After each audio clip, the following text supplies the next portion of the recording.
Hello, followers of Christ. I hope you're having a wonderful day. It has been a lot of rain. We've had rain here in the state of Arkansas, and now it's the sun is shining. It's cool. So we're enjoying the weather.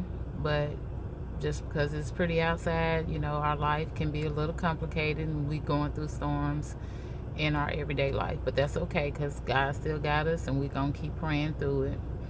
So today I want to encourage you to do some self-reflection. So what's self-reflection? Let's talk about it. Let's talk about self-reflection. Self-reflection is an opportunity for you to reevaluate where you are in life.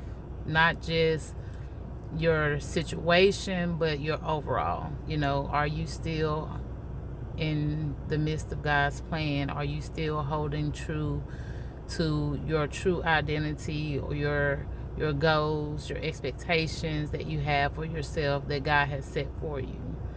And it's important to always self-reflect, because sometimes when we're going through things in life, we get stuck in patterns that looks like we're on the same path, but they're really not. So an example of that would be you are working out, you're on a health journey, and you set yourself up on a plan, and you got yourself on a goal. You're doing the meal preps, eating right every day. You're working out every day, and you're losing the weight that you're on track for losing weight.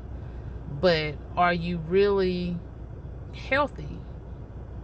Are you going to the doctor to make sure that your blood work is good? Are you checking your blood pressure? Are you getting your cholesterol checked? Not just going through the motions of what it looks like to be healthy and focusing on a getting healthy, but are you actually becoming healthy? Because you can eat salads all day, but then now your iron's low because you haven't had enough iron or protein in your diet in order to make sure that your bones are staying healthy, or you're not getting enough vitamin D. And so you're eating healthier, but you're losing the muscle mass, which is important to protect your body. So when you're self-reflecting on a spiritual level, you're reading your Bible, you're going to church, you're going to Bible study, you're praying, you're meditating, but are you truly absorbing and building your faith, or are you just going through the motions? You want to make sure that you are exercising that faith. You're testing your limits of faith by allowing God to use you in ways that He wouldn't normally use you. So you can't always shy away from things like, no, that's not, that's outside of my norm, so that can't be of God. That's not necessarily true. Sometimes He will put you outside of your norm in order for you to exercise your faith. And so you do that by going through, taking a moment and just thinking and realizing. Go through your notes, go back through, if you keep a journal, I keep a journal of everything that I've read. Go through your notes and see, are there things in there that you may have missed that God has told you that you need to work on.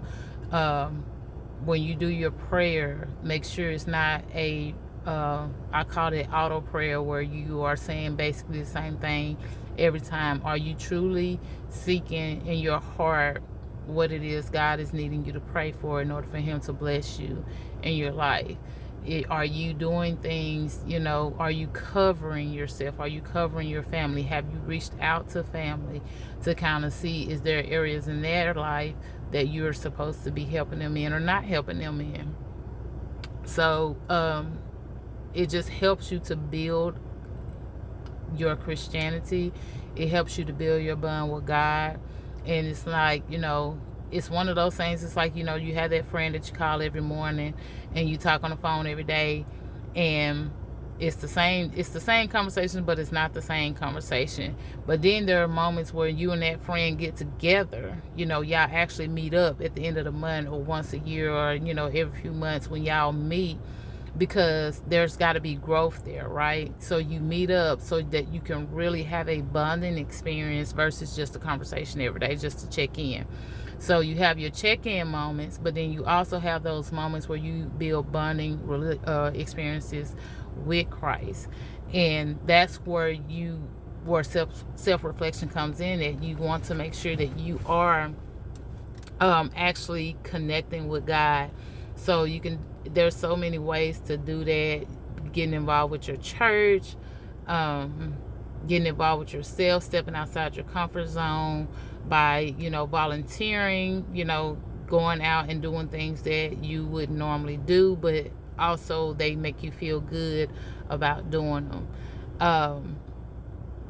And you don't, I know for some people it's hard to go out and connect with new people. So you don't necessarily have to connect with new people. I'm not saying go out there and just do something bizarre and, erratic for you, but just kind of, go a little deeper in the areas that you're already in to see if your growth is where it needs to be. And don't go in so deep to the point where you can't pull back. So what do I mean by that? Because it sounds like I'm talking in, around the bush or whatever. So, in other words, you do a volunteer program, but don't commit to a program that requires you to commit for a month. If you don't feel comfortable, or if you don't know for sure this is something you're supposed to be in, do something like a day, hourly, do your research behind it, make sure it's something you want to do, and then don't commit beyond what you are comfortable with committing, or what you haven't feel that God has given you permission to commit to.